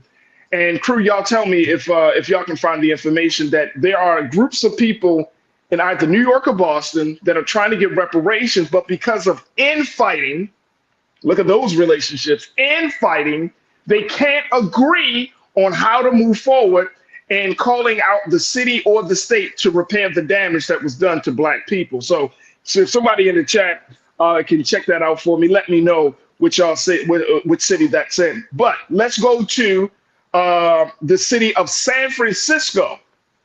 San Francisco. It was just announced that San Francisco has officially apologized to residents for racist policies. This is coming from NBC News. Take a look at this, folks. Supervisors in San Francisco formally apologized to African Americans and their decisions last week for the city's role in perpetuating racism and discrimination, with several stating that this was just the start of reparations for Black residents and not the end. The vote was unanimous, with all 11 board members signed on as sponsors of the resolution. According to Supervisor Shaman Walton, he said this historic resolution apologizes on behalf of San Francisco to the African American community and their descendants for decades of systemic and structural discrimination, targeted acts of violence and atrocities, as well as committing to the rectification and redress of past policies and misdeeds. We have much more work to do, but this apology most certainly is an important step, according to Mr. Walton, who is the only Black member of the board and chief proponent of the resolution. This is in San Francisco. So you're apologizing. San Francisco has apologized to Black residents for racist policies. San Francisco joins another major city, Boston, in issuing an apology. Y'all remember we talked about this. In the city of Boston, the mayor of Boston has apologized to Black residents. And as of right now, 9 states have formally apologized for slavery, according to the resolution. Brother Sinedu, I'm going to get your take on this one first. What do you make of this, big brother? What does this say? It's an apology. It's something that needed to be said and done, but is it all symbolism and no substance? You said it poetically. I just want y'all to think about this, because I feel like when it comes to Black people, people like to minimize this. I'm gonna take it somewhere else. Shout out to my Asians, because I'm heading to your way real quick. Imagine in Tokyo in the 40s. Imagine after us dropping that bomb on Hiroshima and Nagasaki. Imagine if we said sorry without a single check signed. Just imagine how people would look at us if that's all we did. That's how I feel about that ordinance. Don't even start with your apology if it's not starting with money. I know they have intentions to go down the financial route, but don't, you know how your mother say, don't come with me unless you have something good to say. Don't come to me unless you have it finished and ready. That is my issue here. I think it's good that San Francisco and Boston are doing this, but as a DEI practitioner, this is one thing I've noticed. Most organizations or companies that swear that they don't want to be racist, you know, the one mistake that they make that shows that they still want to be racist, the decision makers. It's always only one Black person that's on the team. Always only one Black person. So how is how you are represented showing the words that you're trying to represent? That's my issue. I like it. I like it. What's your take on this, Finette? As we're talking, this is a different relationship, though, right? Yeah. So this is out of the context of the intimate relationship. But I think that for me, as I'm growing and understanding things, right? I'm understanding systems, I'm understanding the dynamics of power, and I'm understanding people. Yeah. It's important that as Black folks in this country, that we are very clear. And I said this in my first segment today. You know what I'm saying? Like when it comes to Black America and the government, whether it's the city government, state government, or the federal government, the government is in bed with some groups, but they treat us like a sneaky link, a situationship in a lot of cases, right? Like we decide shit. Yeah. We decide shit. We don't get all of the frills and thrills. We get enough of we can, you know what I mean? They get their little we get breadcrumbs a lot.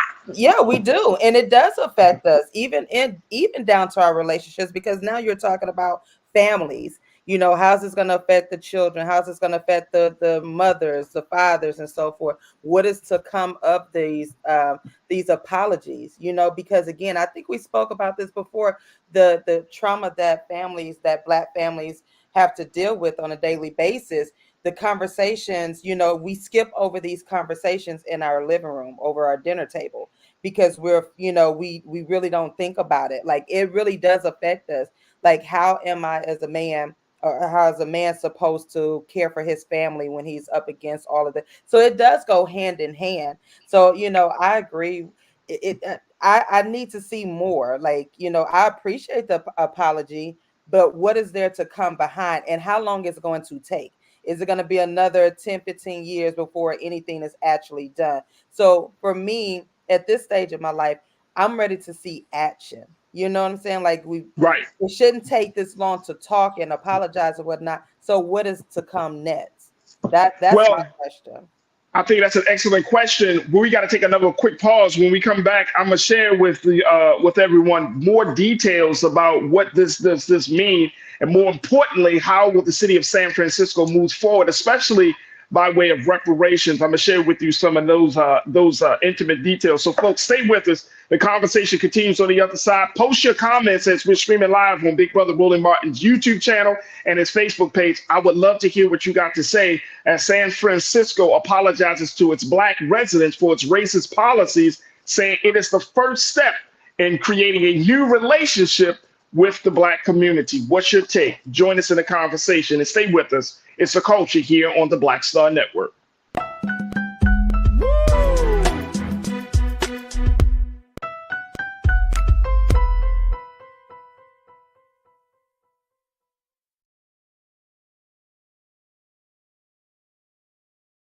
You heard why we're marching, and it's really a launch.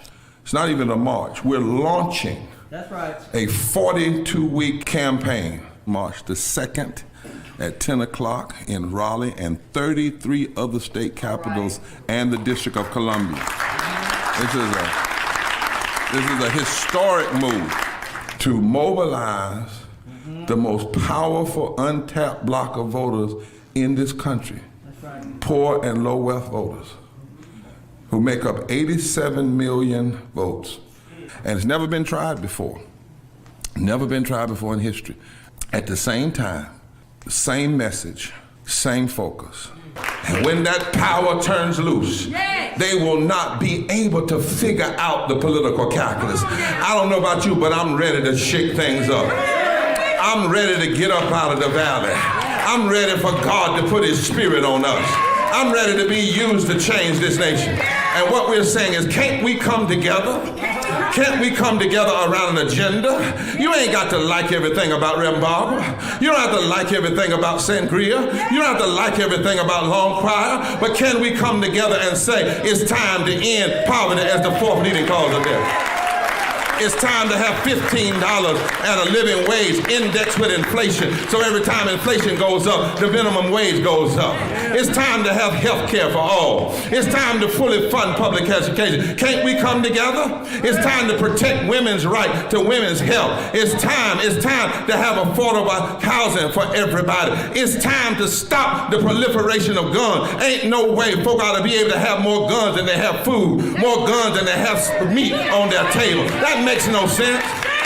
Isn't it time for division to be ended and love to take over? Can't we organize around that? Look at your neighbor and say, neighbor, I don't need to like everything about you, but can't we organize for power? Can't we stand for justice? Can't we love everybody for just a little while? Can't we come up out of the valley? Can these bones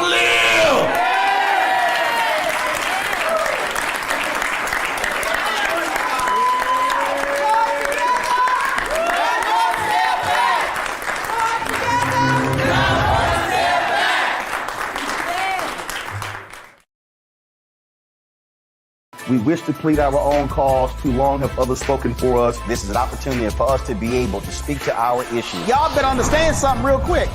We ain't going nowhere.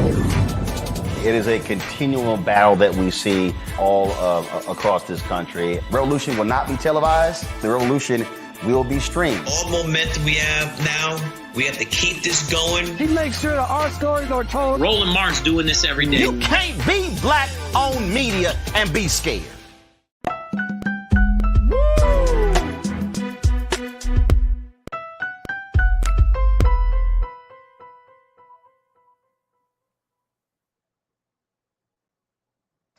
All right, folks, welcome back to The Culture here on the Black Star Network. I'm your host, Farajii Muhammad, joined by my great contributors. We got my brother, Shanae Wakorfor, Diversity, Equity, and Inclusion Specialist, and my sister, Coach Trinette L. Collier, who is a relationship specialist and author.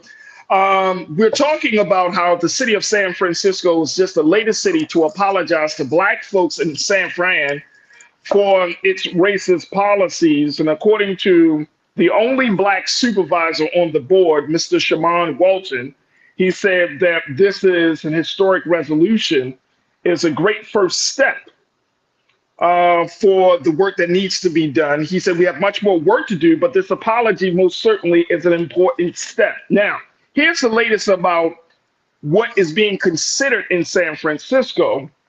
It is the first, this reparation recommendation of more than 100 proposals made by a city committee to win approval. According to the African American Reparations Advisory Committee, they also proposed that every eligible Black adult receive a $5 million lump sum cash payment and a guaranteed income of nearly $100,000 a year to remedy San Francisco's deep racial wealth gap. Wow. Everybody's talking money. Everybody's talking money. First, Sinead, let me get your take on that, because you and I have been talking a lot about these latest demands from reparation in relation to reparations in cities across the country. $5 million lump cash sum and a guaranteed income of nearly $100,000 to eligible Black adults in the city of San Francisco. What is that? What do you make of that, bro? I'm on two sides of this. Okay. I love the idea. It's a great start. I love that idea. And I always tell people, if what you did wrong, if the sin is incomprehensible, so should be the reparations. I cannot conceive enslaving another person, but y'all could. So the same way y'all say your economy cannot conceivably handle this, you have to use the same energy that you used to enslave. I'm sorry. You just have to use that same energy to create a solution that's inconceivable. Now, my issue with money, I have two things on this. As a Black person, I do follow that trend that says, you know, look at what happens when, you know, we get payouts. Sometimes we'll go and buy to go to the club and hookah and do all of that. Da, da, da, da, da. And I hear that too. But I also believe this. It is not my job to police what anybody does with that money. Think about folks during the Holocaust, folks who end up getting payments as reparations. We don't know which one of those folks were already rich beforehand. We don't know which folks already had land before, and no one questions what they did with their money. Mm-hmm. So I think on that same tune, if we as Black people decide to take that money and go and freak it, that is on us. That is that's the part of the reparation is letting me decide what I do with mine. Mm-hmm. So I'm on both sides of this trend, but I'm more leaning towards, if it is a monetary payment and something enshrined in how much we're getting paid, I would also put the fact that there needs to be something there for education. Yeah. That needs to be important. Education or trade for those who choose to do that. Because having money without having an educational background in a society that we don't own, because with more money doesn't mean you own the society. Let's remember that. Right. If we don't have a back door for ourselves, we'll be in the same position in 20 to 30 years. And they know that because they're the one writing the checks. Mm-hmm. So that's my thought. Yeah.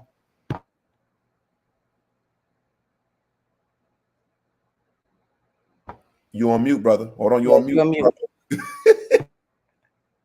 Let me get that. There we go. Boom. What about you, Jeanette? What's your take on that? A lump cash sum or some other funds coming in or $100,000 for guaranteed income? He said it all. I just want to know, do I have time to relocate? Oh my gosh. I just want to Oh know, my gosh. do I have time to relocate? You know, Well, but you know what? Let me just say, you might wait a minute, hold on, because you in Atlanta, right? Yeah. Are we gonna be there?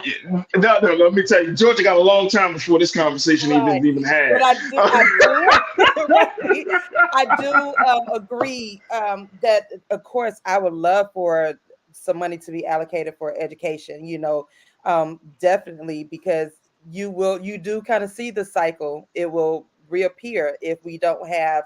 I'm with you. I don't want to police anybody's money, but I would like to see some funds be generated and invested in education in that city. You understand what I'm saying? So, you know, let's invest it in the teachers, the curriculum, update the curriculum and so forth for our Black children. Well, here's the other, and I agree with that. But see, again, I think that there has been so much emphasis on money, Sinead, internet. So many of us, when we have these reparations conversations, even within the culture crew chat, you know, a lot of people are like, look, I'd rather have the money than, you know, say educational equity. Or, you know, and the thing is, you got to think about not just for this present moment, but for the long term.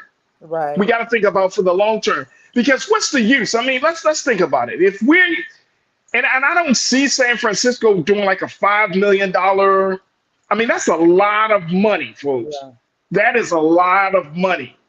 And you have to have a very progressive government to some extent, whether it's on a city level, state level, and of course on the federal level, a very progressive government to even put certain things in place. And I know one of the things that they talked about on the state level here in California, they were talking about billions of dollars.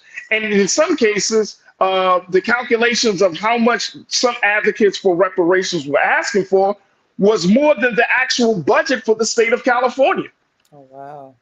And so when you got to ask the question that when we go to these lawmakers and ask for the dollar amount, right? It's like, is it going to be a realistic amount? And that's one of the great concerns. Now, here in San Francisco, in the city of San Francisco, the Mayor London Breed, she's a Black woman. She said she believes that reparations should be handled on a national level, and facing a budget crunch for the city of San Francisco, her administration eliminated $4 million for a proposed reparations office in cuts this year.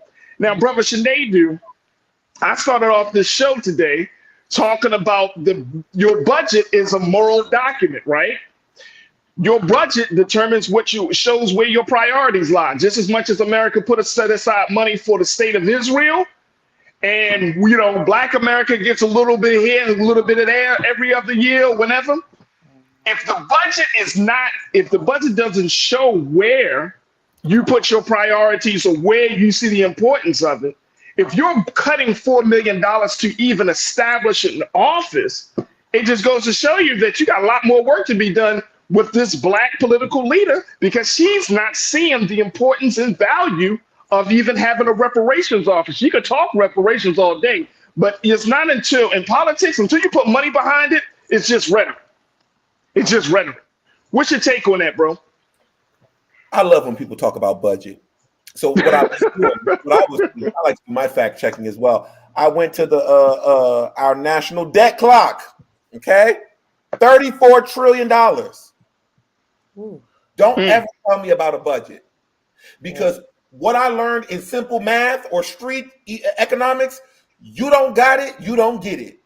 But somehow we found a way to go 34 trillion, which, if you want to take it to a national level, the national talk about reparations has described the amount in today's money in the tens of trillions. So if we can create debt for this, that, and the third, what's the big deal? Because think about it. This is my thought. We'll never pay this debt down that we have. Let me explain that to y'all. Because we hold the currency that the debt is in. We'll never pay it down. We can make other people who borrow from us paid out, because that's the benefit of being the higher currency. But my issue with the young lady from San Francisco and talking about we should make this a national conversation. Okay, sweetie, when these tech firms want to come to your city, are you worried about what they're doing nationally or what the hell they're giving to you in your local municipality? I don't want to hear it, because San Francisco became what San Francisco became in this era off of those big corporations that were doing it locally. Ain't no Google in my backyard. So I don't know what the hell this woman is talking about. So does that mean that the conversation is just we just going to keep having these same conversations year after year, and it's just I mean, it could. You know, that's the purpose of an advocate, right? And like that's the purpose of. Well, it's a couple of things. One is that you got to have conversations on the state level just as much as you have a conversation on a federal level, right? Because state level, because the Biden administration and others have said that they really want to get the support of the states. And if you're talking about political organizing, you have to do that on a ground level in order for it to swell up to a national level.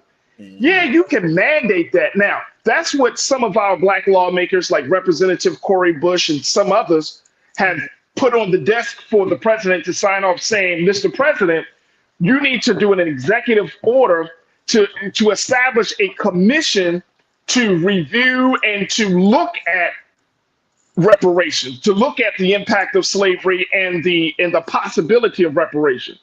That's what they have put towards, and I think that's a good move. But if you're talking about establishing, like here in the state of California, we have the reparations task force for the state. That's something that came down from Governor Gavin Newsom, that he greenlit that, right? Created a commission to look at that, right? Now, he's another one who says, hey, I think reparations are fine, but when it comes to giving individual or eligible black adults money, cash outright, he's not for that. He'd rather look at changes in the system versus putting cash, just direct cash in people's pockets. And that depends on where you stand on the conversation. Now, very quickly, for black people, we, for example, it says, according to the data, black people make up 38% of San Francisco's homeless population, despite being less than 6% of the general population, according to a 2022 federal count. There are only 46,000 black people in San Francisco. Wow. Wow. Wow. Wow. 46,000 in one of the largest cities in Northern California. Wow. Wow. Yeah. In the city of Los Angeles, black people only make up 8 to 9% of the population. Wow. So California, even though we're making progress with the state, at the end of the day, we still got a lot of ways to go. A lot of our people left California for a number of reasons, whether it's for cost of living or whatever the case may be. You can get more land and all of that stuff. But 46,000 in the city of San Francisco. And it just goes to show you that we got a lot of work to be done. Brother Sinead, what's your final word on this? My final word is I hate to agree with a white man, but Gavin Newsom is right. I think black people should be very cautious, because you ask yourself this, even when they give these checks out, what are you about to do? Deposit in Wells Fargo and Bank of America? Ooh. The two banks that funded slave trade? Our banking is the black banking institution on these conversations? We need to make sure that we have the infrastructure to handle these checks that are coming. That is not only as it pertains to monetarily, but business wise as well. If not, what we're going to do, and they're smart, because think about stimulus. They gave us that money so we can give it right back to them. That's exactly what we did. They know what they're doing. They're not just giving you money without conditions. So I think as we're studying this, that's why I believe like money is great, but I think we need to look at something more tangible like land, something like education that you can now use to change. That's true. That's true. That's true. Absolutely. I would agree. I couldn't agree with you more, man. And you know what, for me, is that I think we need to bring colleges into these conversations, and they do internet. Yeah. You know, Harvard already said that they apologize for their involvement in the slave trade. You got some of these other Ivy League schools that say that they got involved. Well, you know what should happen? Our children should be able to go at a very either discounted rate or just completely tuition free. If you are the descendants of Black people in this country, if your grandparents were around in this part of the city for this amount of time, you get to go to college for free, courtesy of Harvard University, courtesy of this Ivy League or that Ivy League school. There got to be some different conversations. Like, if this is not money, and like I said, like you said, Brother Shania, if it's not land, then let's talk about how do we advance the next generation to put them in a better position. Because I don't care about money in my pocket if my children, my son and my daughter still got to go to a racist school, or they got to be in a situation where they got to compete with other people. And yet this country has crapped on our ancestors. Yeah. What's the point? What's the real point? So this is going to be very interesting to see the least, and to say the least. And I think that an apology is good, but we need a plan of action, which is much better. And we'll see. Maybe the Biden administration will hear these calls a little bit louder, and will the president said we'll definitely do something. So we will see, folks. That's going to do it for us. I want to thank our two contributors, Brother Shanader. Yes, sir. Hold on, let's because we ain't here for my sister. I want to make sure our sister got a chance to make her last. Oh no, I agree. I need a plan of action. I have to have that plan of action. That's all I need to see. I would love the money too, but I need to know where that money is going and that plan of action. That's important. There it is right there. My brother Sinead Wakorfor, thank you so much. My sister Coach Trinette Ellis-Collier, thank you so much. God willing, we'll see each other next week once again here on The Culture. Thank y'all too for being so good for the culture. Thank you for all right, folks. You're welcome, bro. All right, folks, that's going to do it for us. Thank y'all. Big shout out to the Online Culture crew. Thank y'all for making the show so great. I hope you enjoyed the conversation. Also, we want to thank Pastor Wendell Griffin for checking in and having that conversation to us about the Supreme Court. There's so much has been happening. Make sure y'all do your due diligence. Support us here at Black Star Network. Go to our website today at blackstarnetwork.com. Download the app for free and follow us on all social media. We would love to connect with you. Also, follow me, yours truly, at the Real Farajii on Instagram, at Farajii on the X platform, and at Farajii Muhammad on Facebook. Stay tuned. Up next at 6 p.m. is Rolling Mart Unfiltered. As always, never be afraid to challenge what's wrong, stand for what's right, while being yourself in the process. God willing, we'll talk tomorrow for another exciting edition of The Culture, right here, only here, exclusively here on the Black Star Network. Have a great evening, everyone. Peace.